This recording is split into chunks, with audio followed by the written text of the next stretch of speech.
Pessoal, nós estamos hoje encerrando uma série chamada Grandes Reis da Bíblia. Eu quero ver aquele ou aquele graças a Deus. Chega, pastor.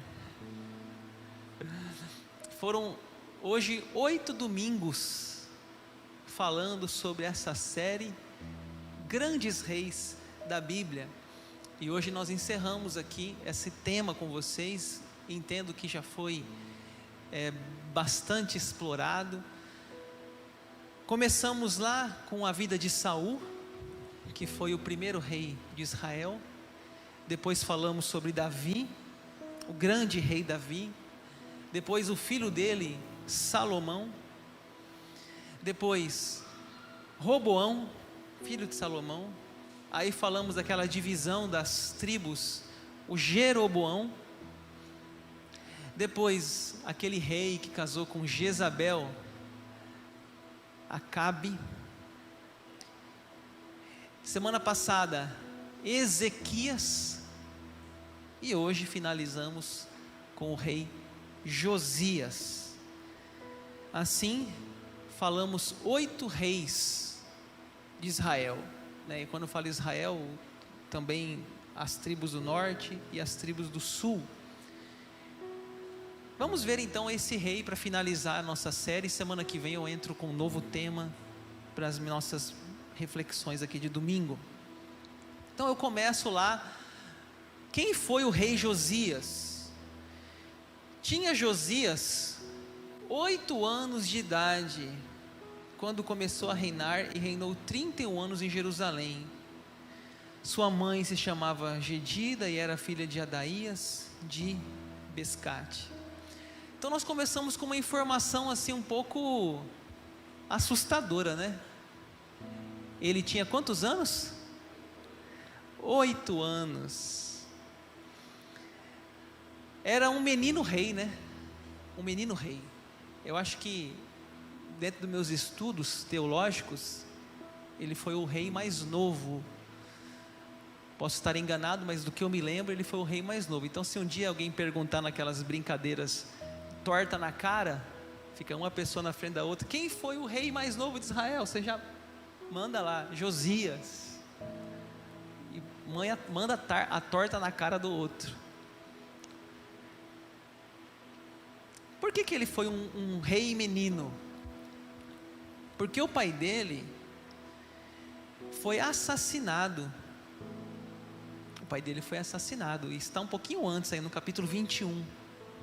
E aí, como ele era o descendente, o próximo, né, o filho do rei, descendente do seu pai, ele assumiu com 8 anos. É claro que 8 anos, né, gente, não tem capacidade de governar um país, um reino. Possivelmente ele tinha os seus conselheiros, suas pessoas de confiança. Então, mas fica aí o registro de que ele reinou com 8 anos de idade, né? E lá fala o versículo, né? Reinou 31 anos em Jerusalém, né? Imagine, né? Ele morreu jovem. Depois no final da pregação eu vou falar. Ele reinou 31 anos. Então 31 anos mais 8 dá 39, ou seja, ele morreu com 39 anos. Se ele tivesse vivido mais, como 60, 70, 80 anos, ele tinha um reinado talvez o mais longo de Israel. Mas como ele morreu novo, com 39 anos, né?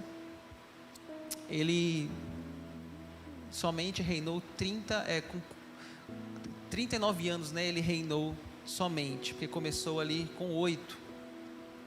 31 anos. Eu lembrei da rainha Elizabeth, né?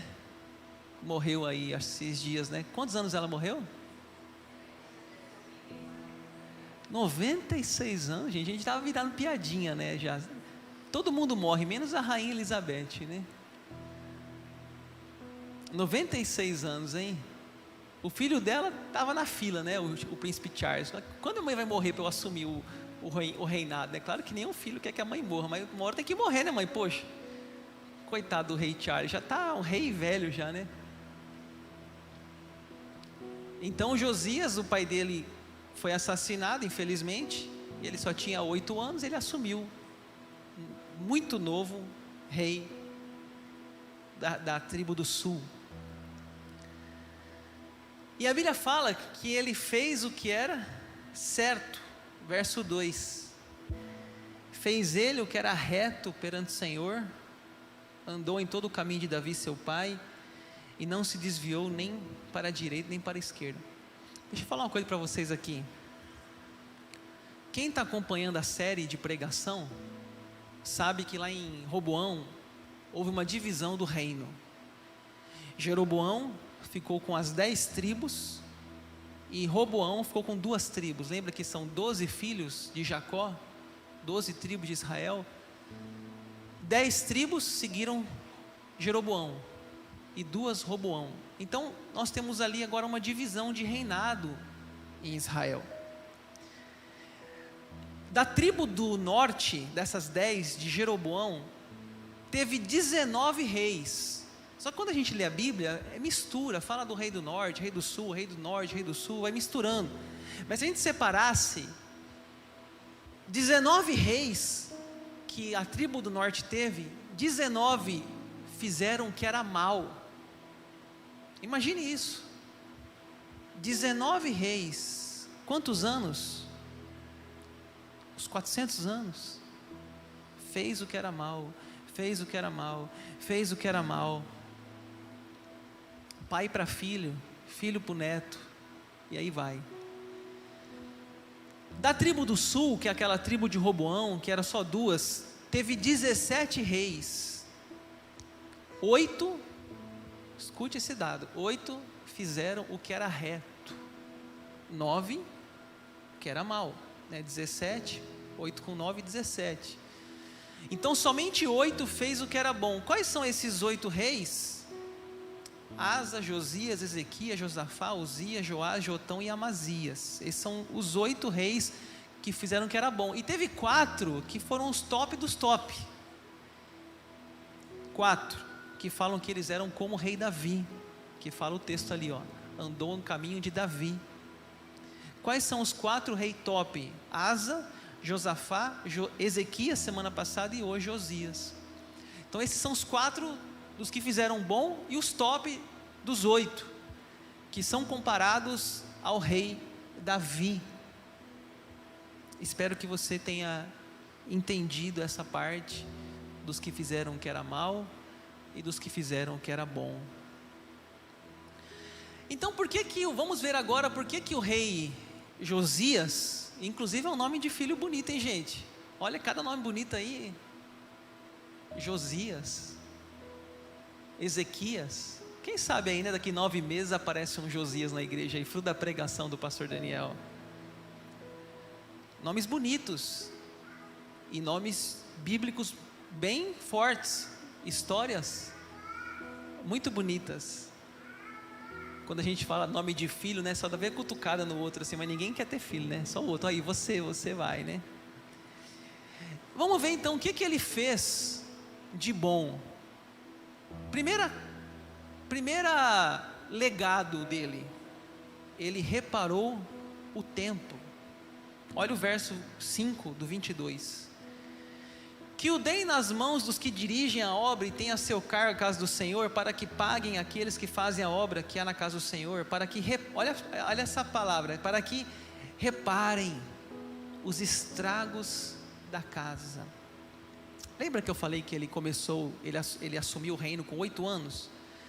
Mas ele era muito novo, mas ele começou esse trabalho aqui, a Bíblia fala, com 26 anos de idade. 26 anos de idade ele deu início às reformas. Gente, toda casa, toda empresa precisa de um reparo. É uma goteira, é uma calha, é um vazamento, é uma infiltração. Você tem uma casa, você sabe disso. Ah, pastor, eu comprei uma casa 0 quilômetro, uma casa novinha, primeiro dono. Gente, 2, 3 anos começa a manutenção. Se não for antes, primeira chuva. O templo de Salomão estava 200 anos sem reparo. Vou repetir. O templo de Salomão estava 200 anos sem reparo. Ninguém tinha reparado. Imagine o estado. Imagine essa igreja aqui, 200 anos sem ninguém reparar nada. Né, Toninho? Construtor da igreja. Eu estou aqui 12 anos como pastor, já teve várias obras aqui. Imagine 200 anos sem reparo. Aquilo ali devia estar entregue, né, abandonado. E esse rei, ele tem essa capacidade de perceber isso. Falar, é preciso a gente reparar o templo. É preciso a gente cuidar do templo. E aí ele começa, o verso 6 fala: carpinteiros, aos edificadores, aos pedreiros, comprem madeira, pedras lavradas, para repararem os estragos da casa. Ou seja, você vê ali vários profissionais. Você tem ali o carpinteiro, você tem ali um pedreiro. Hoje nós temos o eletricista, cada um faz uma função, o azulejista. Cada um faz aquilo que sabe fazer. Então, nós vemos aqui no rei Josias, vários profissionais necessários para aquela época, para restauração. E ele conseguiu juntar esse povo para fazer a reparação. E o versículo 7 é bonito. Porém não se pediu conta do dinheiro que se lhe entregara nas mãos, porquanto procediam com fidelidade. O texto fala que os trabalhadores ali eram fiéis, eram responsáveis, eram diligentes, eram honestos. A equipe era boa. Os levitas, que eram os tesoureiros, eram boas pessoas. E assim o templo foi reformado pelas mãos de Josias. E quando ele está reformando o templo, reparando o templo, ele encontra o livro da lei. Verso 8, capítulo 22. Então disse o sumo sacerdote Ilquias ao escrivão Safã: achei o livro da lei na casa do Senhor. E Ilquias entregou o livro a Safã, e este o leu. Pessoal, está lá a turma, né? Quebrando uma parede, reparando uma goteira, um vazamento, e de repente eles acham dentro de um tijolo lá, de uma parede, acham um rolo, um livro. Naquela época, gente, não era livro que nem nós temos aqui, não era assim na época. Não existia impressora. Sabe como que eram os livros? Eram rolos, um enrolado, eram pergaminhos, feitos muitas vezes com peles de ovelhas, carneiros, cordeiros. Eles não tinham a caneta Bic, eles tinham um tipo de uma tinta numa pena, e aqueles livros da Bíblia eram copiados à mão. E talvez alguém naquela época copiou esse livro e colocou lá no buraco do tijolo, talvez até para guardar, porque houve muitos reis maus em Israel. Teve reis malignos, para não dizer diabólicos, que se eles descobrissem esse livro iam botar fogo. Então talvez alguém lá, algum sacerdote antes dele, alguém lá, um levita, pegou e falou assim: cara, tem que esconder isso aqui, não pode se perder. E foi lá e escondeu lá numa parede, num buraco. E aí eles estão reparando o templo, e eles encontram esse livro da lei. Ah, pastor, o que é o livro da lei? Gente, não era esse livro aqui.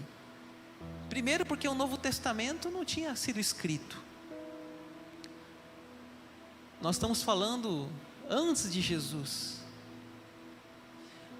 Os teólogos falam que possivelmente isso aqui, o livro da lei, era o livro de Deuteronômio, ou até mesmo o Pentateuco, que eram os 5 livros de Moisés. O livro de Reis não estava escrito ainda. Muitos livros não estavam sendo escritos ainda. Então, o que ele acha, esse livro da lei, é exatamente o Pentateuco, o Deuteronômio, possivelmente. O que é o livro de Deuteronômio? É a repetição da lei. Ali fala o que deve fazer, o que não deve fazer. Se o povo fizer certo, vai ser abençoado. Se o povo fizer errado, vai ser amaldiçoado. Está tudo ali em Deuteronômio. Depois você lê em casa Deuteronômio. Então eles chegam e falam assim: ô rei Josias, estávamos lá nós na reforma e achamos isso aqui. E o rei Josias, quando ouve a mensagem, diz a Bíblia, no verso 11, tendo reouvido as palavras do livro da lei, rasgou as suas vestes. O que é rasgar as vestes? É um sinal de angústia, é um sinal de arrependimento, é um sinal de tristeza, de luto, dizer assim: para tudo, alguma coisa aqui aconteceu. Ele rasgou as vestes, ele estava dizendo: nós estamos de luto. Por que de luto? Porque ele começou a ver o que estava escrito lá e viu que muita coisa não estava sendo obedecida. Ele começou a ler o livro lá e falou que, peraí, isso aqui a Bíblia fala que não pode ter necromante. O que é necromante? Quem consulta morto. Isso aqui não pode, Deus proíbe. Não pode ter ídolos, não pode ter estátuas, não pode ter isso, não pode ter aquilo. Ele começa a ler e fala assim: pô, está tudo errado, está tudo errado. O verso 14: então o sacerdote Ilquias, Aicão, Aquibor, Safã e Asaías foram ter com profetisa Ulda, mulher de Salom, guarda-roupa, filho de Tikva, filho de Ará, nome de filho aí, vários nomes. E lhe falaram: ela habitava na cidade baixa de Jerusalém. O que o rei fala? Consultem a profetisa Ulda. Por que consultem ela?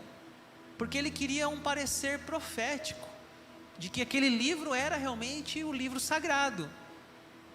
Ele queria uma confirmação de que realmente o que estava escrito naquele livro e o que eles estavam fazendo era um aviso de Deus, que eles estavam errados. E ele manda consultar a Ulda. Interessante dizer, pessoal, que Josias é contemporâneo do profeta Jeremias e do profeta Sofonias, 2 livros na Bíblia com nomes de Jeremias e Sofonias. Esses homens eram contemporâneos do rei Josias e não foram consultados. Quem foi consultado foi uma profetisa Ulda. Por que ela? Possivelmente porque ela tinha uma grande reputação, um respeito e um discernimento espiritual. Aqui eu quero fazer um parênteses do valor do ministério feminino. Eu sou um defensor do ministério feminino. As mulheres podem fazer tudo que os homens podem fazer: ser presbíteras, ser diaconisas, ser pastoras, ministras de louvor, líderes de ministério. Mais uma vez nós vemos na Bíblia o valor de uma mulher, a profetisa Ulda. E ela fala que realmente aquele livro é o livro do Senhor.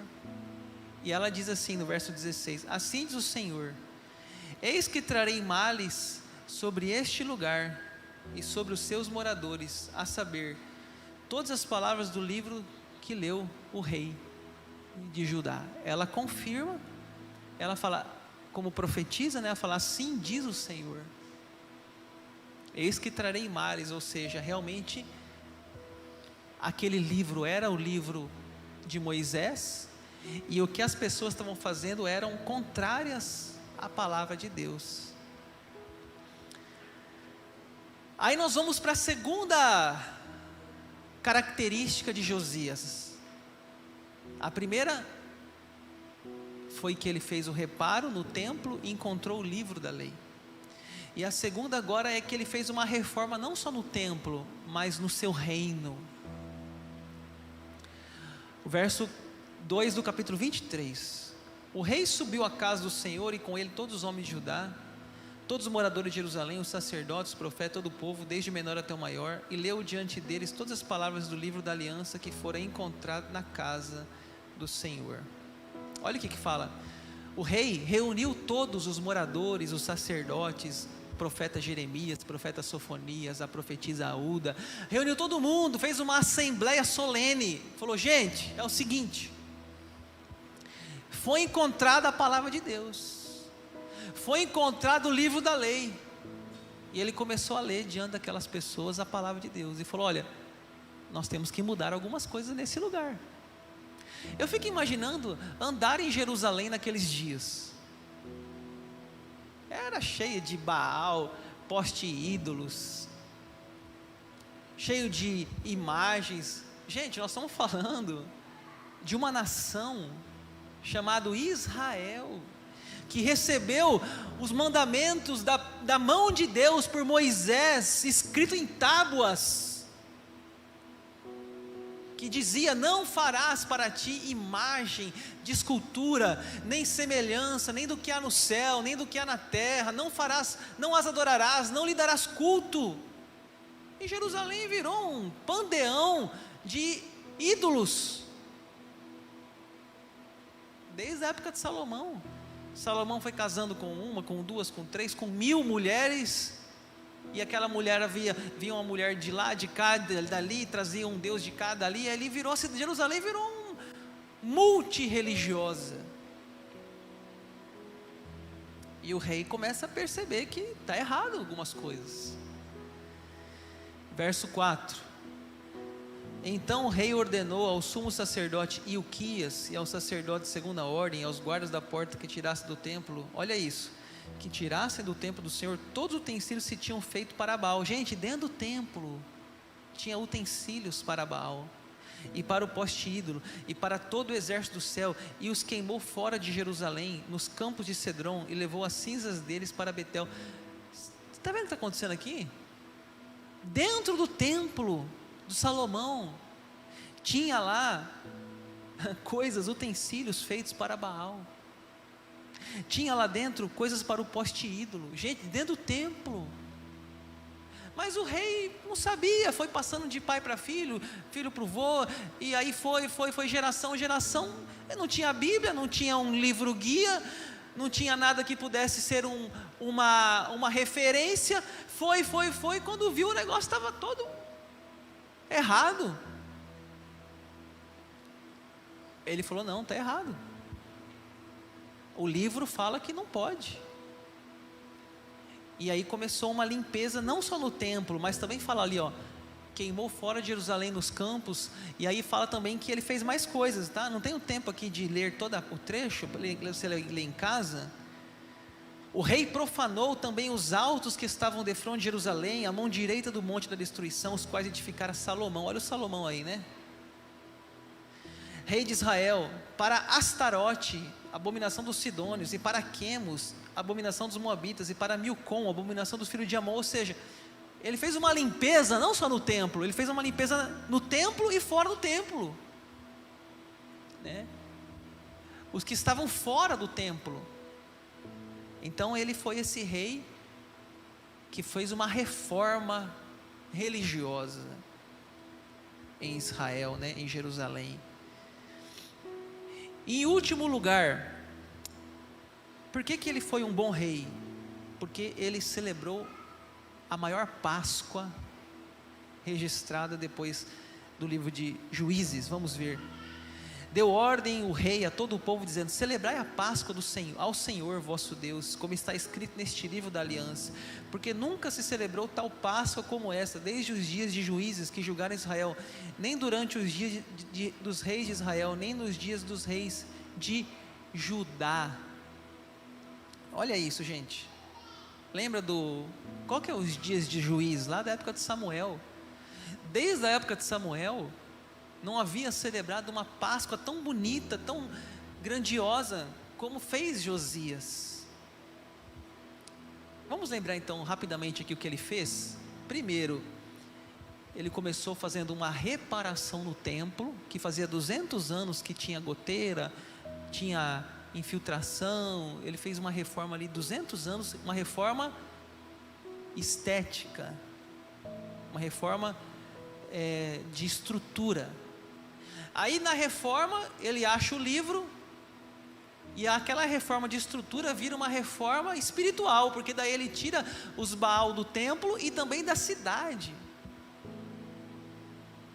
E agora, por último, ele faz uma grande celebração da Páscoa. O que é a Páscoa? Talvez você está aqui e não sabe. Eu estou falando aqui da Páscoa judaica. Nós estamos lá no Antigo Testamento. O que é a Páscoa judaica? Era uma comemoração da libertação do Egito. Você lembra lá que o povo estava no Egito e vem um homem chamado Moisés, e Moisés fala para Faraó: Faraó, deixa o meu povo sair do Egito, servir no deserto. E Faraó fala: não irão, não vou perder a mão de obra escrava. E Deus manda as pragas, praga das rãs, praga do rio que vira sangue, eram várias pragas, eu não vou lembrar aqui as 10, dos piolhos, todo mundo se coçando lá, né? Turma cozinhando, rã na panela, rã na cama. Quem tem medo de sapo, hein? Todo lugar tinha sapo, todo mundo se coçando. Foram as pragas do Egito. Mas a última praga foi a morte do filho primogênito. E Deus falou para Moisés: Moisés, matem um cordeiro, e o sangue do cordeiro mareia os umbrais das portas, e as portas que tiverem com sangue, o anjo não vai matar, só vai matar os filhos dos egípcios. E ali naquela noite há uma grande tristeza, porque morre até o filho do faraó primogênito, e Faraó fala assim: chega, saiam daqui, vão embora. E eles saem, e ali se denomina uma festa, Páscoa, saída. Páscoa em hebraico, passagem. Abra-se passagem, estamos saindo. O mar vermelho se abriu, eles passaram. O anjo passou por cima das casas, passagem. Abram os portões, vamos passar, passagem. Deus está libertando eles, ou seja, eles têm que comemorar essa festa.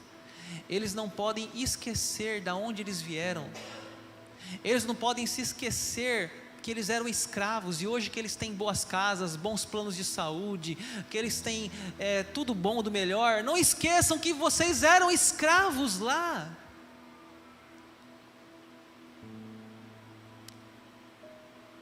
Não esqueçam de onde vocês vieram. Essa é a Páscoa judaica. E Josias faz uma festa muito linda, uma festa, maior celebração desde os dias de Juízes no reinado dele. Ele ficou conhecido também por essa festa. E a morte dele? Nos dias de Juízes subiu o faraó Neco, rei do Egito, contra o rei da Assíria, ao rio Eufrates, e tendo saída contra ele, o rei Josias, Neco matou em Megido, no primeiro encontro.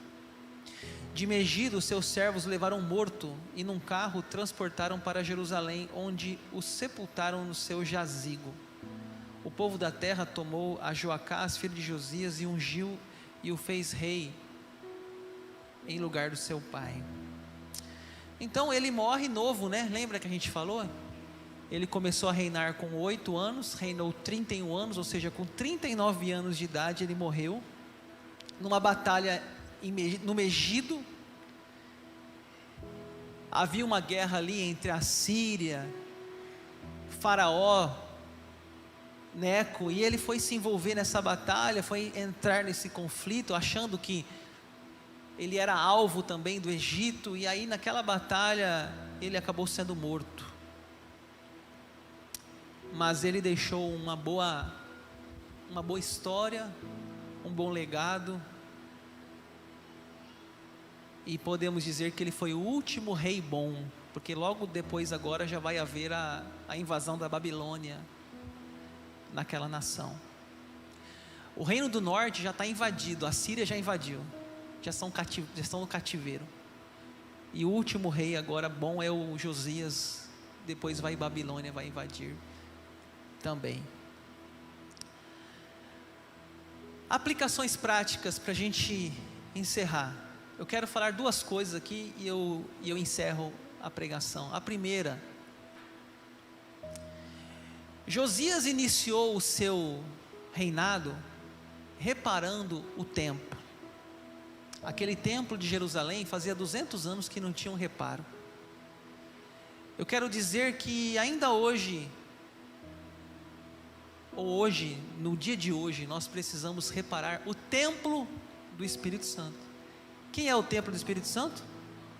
Somos nós. Deus não habita em templo, gente. Deus não habita em templo. Deus habita em nós. Temos que reparar a nossa vida. Talvez na nossa vida tenha uma goteira, tenha uma telha quebrada. Talvez em nossa vida tenha um mau hábito, um vício, tem um ídolo. É tempo de reparar o templo do Espírito Santo, somos nós. Às vezes pessoas que não falavam palavrão estão falando hoje. Às vezes pessoas que não ouviam música do mundo agora estão ouvindo até o sertanejo universitário. Vou beber, vou cair, vou festar, vou dançar, não sei o que, vou... Às vezes pessoas que não tinham o hábito de ir em festas mundanas agora estão indo, achando a coisa mais natural do mundo, beber, ficar.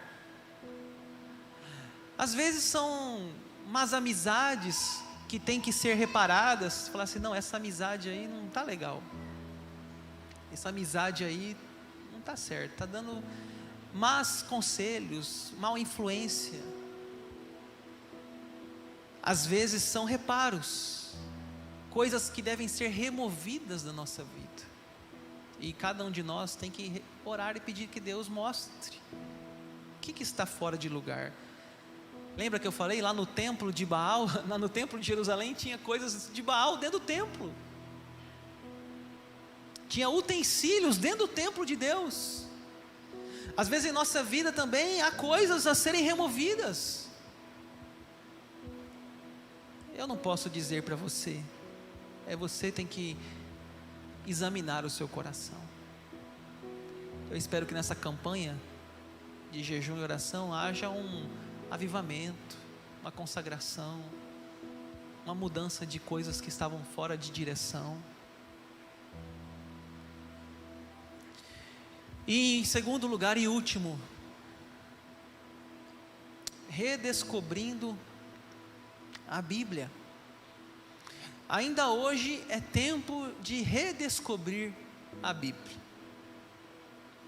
O verdadeiro avivamento começa quando valorizamos, lemos, escutamos a palavra de Deus. A Bíblia é a fonte da comunhão com Deus. Hoje, pessoal, a Bíblia não está perdida.